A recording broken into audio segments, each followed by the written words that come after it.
ssebo ne bannyabo olwa Horeb Services Uganda Limited tutwala okusaasira kuno eri famire y'omugenzi Doreen Natongo eyafiiridde e Jordan.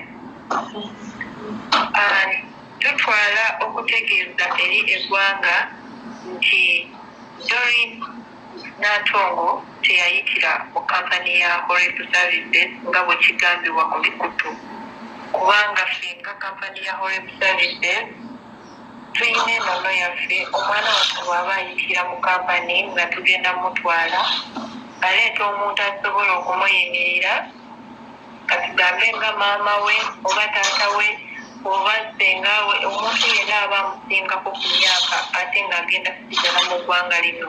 Omuntu oyo tuba tumuggyako obuwandiike ne tumuggyako fotokopi y'endangamuntu. Era bwe twalabya amawulire nga gayitingana ku social medias netugamba ne tukebera ffe nga kampani oba ebyogerwa bituufu. Ne tunoonya omwana oyo nga tetutamulaba mu sisitimu zaffe nga tetumuyina nga bwe bakyogera abali ku social media. Era tutwala omukisa guno okutegeeza bakulayansi baffe nti ebyo ebyogerwa si bituufu. Abo bakozesa ebigambo ebirala kwonoona ku kampani yaffe kuba kugyonoonera erinnya, naye ng'ekituufu kiri nti omugenzi teyayitira mu kampani yaffe.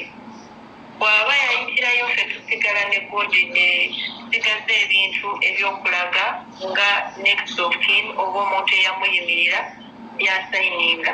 Era bwe kiba nga kituufu next of kin ayinza okujja ku kampani. Tutwala omukisa okubategeereza ddala nti ebyogerwa si bituufu. Tweyanza. Ensonga za muganda waffe yafiire Jordan gwe bayita Doreen bannange zikaabya nnyo amaziga.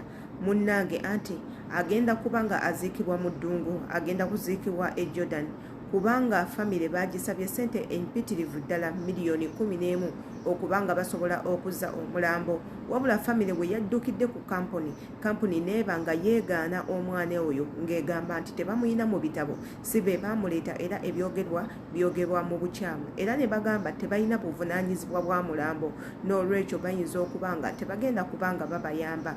Era muganda waffe ono essaawa yonna tulinda bulinzi mawulire agatuuka tulabe oba anaaba aziikibwayo oba agenda kubanga addizibwa ku butaka. Ebintu bino bibi nnyo, tubivumirira ddala.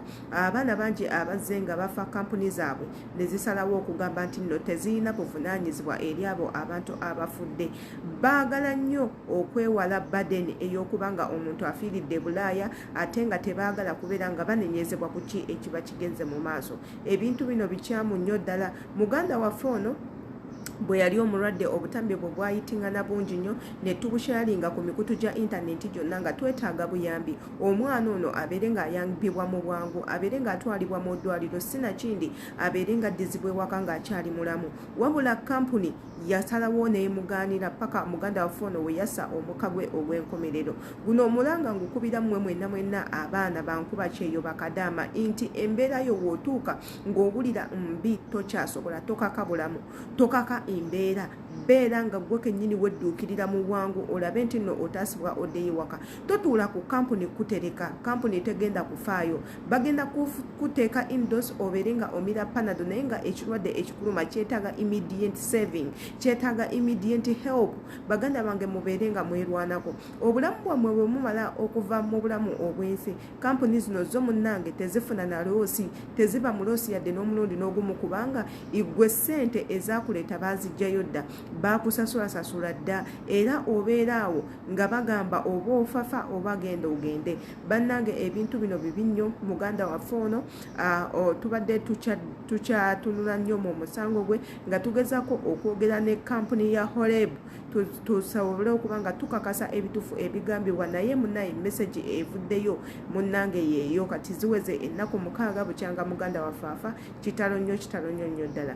Gwe wenna atanaba kuba nga osubscribingako no YouTube channel muganda wange subscribinga, jangu obeere naffe ogezeeko okufuna information. Tusomesa ebintu ebyenjawulo. Gwe kyolina okukola kwe kukwata mu kadde akali awo akasubscribe, munnange atera okwate ne ku kadde akali waggulu. Bajja kuba bakuwa notification bwe tuteeka video empya. Imbagala nnyo.